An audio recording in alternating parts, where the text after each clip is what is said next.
সবাই কেমন আছো? চলে এলাম দুপুরের খাওয়া দাওয়া নিয়ে। আজকে একটু দেরি হয়ে গেল, আজকে 40 হয়ে গেছে দাদাভাইকে খেতে দিতে দিতে। আমি চাই যে একটু তাড়াতাড়ি দাদাভাইকে খেতে দেবো, কিন্তু রোজই আমার একটু একটু দেরি হয়ে যায়। জায়গা আজকে দেখো কী রান্না করছে, আগে দেখাই। আমার ননদ পাঠিয়েছে ডাল, আর এটা পুঁই শাক দিয়ে শুকনো মাছ করেছে, এই।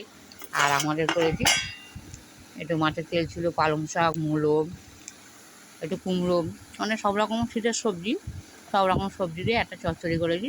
চচ্চড়ি বলতে অনেকটাই করেছি, দেখতেই পাচ্ছ। আর আর করেছি ছোলার ডাল। ডাল আর চচ্চড়ি আগে খাক, ডাল নেবে তো? এইরকম ছোলার ডাল করেছি, তার মধ্যে একটু তেঁতুল দিয়ে দিয়েছি। তেঁতুলটা দাদাভাই খাবে না। চামচা তোলো না, চামচা তোলো।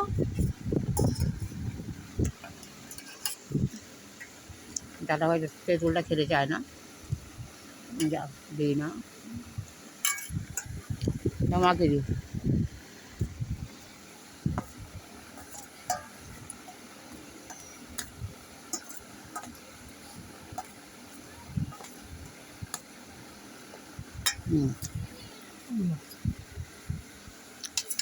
আর চচ্চড়ি দিয়ে দিই।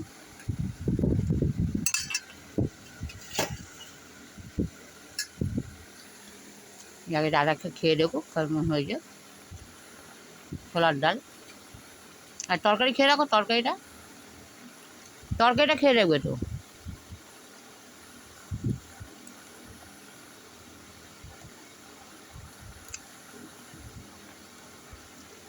খাও,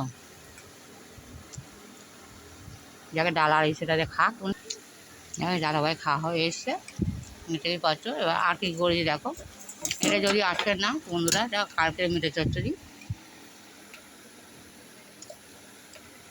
কালকের মিটে চচ্চড়িটা আমি আবার আজকে গরম করে নিয়েছি।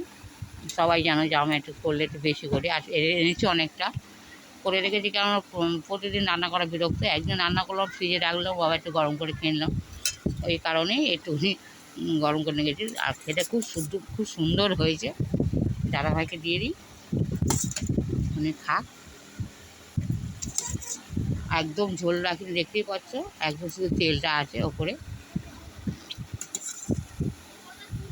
আর এটা খেতে খুব সুন্দর। যেহেতু আমি তোমাদের দাদাভাই খাচ্ছে, সেরকম কিছু বলতে পারে না, কিন্তু আমি তো যখন দাদাভাইকে খাই, আমি খাই দুপুরবেলা, তা খুব সুন্দর হয়েছে। মানে খুবই সুন্দর, আমার খুবই ভালো লেগেছে খেতে মেটে চচ্চড়ি। এটা হচ্ছে শুভঙ্করের কথা, মেটে চচ্চড়ি। তবে ওরা করেছিল খাসির মেটে, আমি করছি মুরগির মেটে। শুভঙ্করা ওরা মেটে চচ্চড়ি খায়, ওরা খাসির খায়। তা আমার তো যা সবাই জানো যে আমার মতন মানুষ, খাসির মেটে কেনার ক্ষমতা আমাদের নেই। ওই ছোটোখাটো একটুখানি অল্প অল্প স্বল্প দামে। কেমন হয়েছে তরকারি? আর বাসি তরকারি বললাম না, জিজ্ঞেস করাটাও বেকার, তো ওই একবার জিজ্ঞেস করি কেমন লাগছে তরকারিটা। যাক, দাদাভাই ভালো লেগেছে, দাদাভাই খাক। আর কতটা কী খাই জানি না, নষ্ট করবে কি না তাও জানি না। ওটা প্রতিদিন তো জানো নষ্ট করে।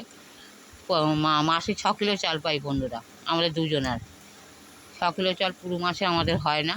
তো ওই লোকের কাছে চেয়ে আমাদের মোটামুটি চলছে, এইভাবেই চলে আমাদের। তবে জানি না কতদিন আমি এইভাবে চালাতে পারবো। আর আর তারপরে আর একটা কথা তোমাদের সাথে শেয়ার করি। আমি প্রতি মাসে নিয়ম করে একটা অফিসে যাই, একটা চাকরির জন্যে, মানে যে কোনো কোম্পানিতে কোনো হাতের কাজের জন্য আমি যাই, ছুটে যাচ্ছি। প্রতি মাসে ধরে যাই আমি, কিন্তু সেখান থেকে কোনো রকম সাহায্য পাবো বলে তো মনে হয় না। যাক, তবু তো আশা করে যাই যে যদি একটা চাকরি পেয়ে আমাকে করিয়ে দেয়, তবু কারো কাছে হাত পাততে হবে না, নিজের ইনকাম করে খাবো। আর ফেসবুকে যে ভিডিও ছাড়ি, সেইভাবে হয়তো ছাড়তেও পারি না। আর তারপরে যেটুকুনি ছাড়ি, আমার মানে সব কিছুই কম, লাইক কম, শেয়ার কম, ভিউজ তো একদম নেই। মানে ধর এই 1 বছর হয়ে গেল আমি ভিডিও করছি, তার মধ্যে কোনো রকমই কিছু দেখতে পাচ্ছি না, মানে কিছু বুঝতে পারছি না যে আমার কি ভিডিও কতদূর কী এগোচ্ছে জানি না। যাকে সবাই ভালো থেকো। এটা দুঃখের জীবন, আমার দুঃখে এভাবেই কাটবে। আর সবচেয়ে বড় কথা তোমার আরেকটা শেয়ার করে দিই, এই যে পুঁই শাক দিয়ে শুকো মাছ করেছিল, আমি তোমরা দেখাইনি। শুকো মাছগুলো সব তুলে দিয়েছি, আর রাতে যে তরকারিটা আছে উনি রাতে খেয়ে নেবে এখন। ওই কারণ শুকো মাছগুলো সব, যেহেতু উনি শুকো মাছটা খুব ভালোবাসে। আর বন্ধুরা, আমি শুকো মাছের তরকারি পর্যন্ত খাই না, আমি ছোটো থেকেই খাইনি আর এখনও খাই না। আমি তোমার দাদাভাইকে করে দিই, কিন্তু আমি নিজে খাই না। কেন, ও আমার গন্ধ লাগে। দেখো, ওই দেখো পুরো ভাতটা নষ্ট। এই করে খাও, একটু জল খাও, একটু জল খাও, খেয়ে ভাতগুলো খাও। টাকা বলতো না, মেয়েটেগুলো সব বেঁচে বেঁচে খেয়ে নিয়েছে, শুধু ভাতটাই রয়ে গেছে। তো জোর করছি খাওয়ার জন্য, যদি খেয়ে নেয় উনি, ওই খাচ্ছে আবার। যাকে সবাই ভালো থেকো, অভিনন্দন। সবাই ভালো থেকো। আর রোজের মতন আবার রিকোয়েস্ট করি, যদি ভালো লেগে থাকে, দাদাভাই মনে হয় আমাদের পাশে থাকা তোমাদের দরকার, মানে যদি মনে করো, দরকারটাও বলা ভুল কথা আমার, যদি মনে করো যে একটা অসহায় পাশে থাকাটা,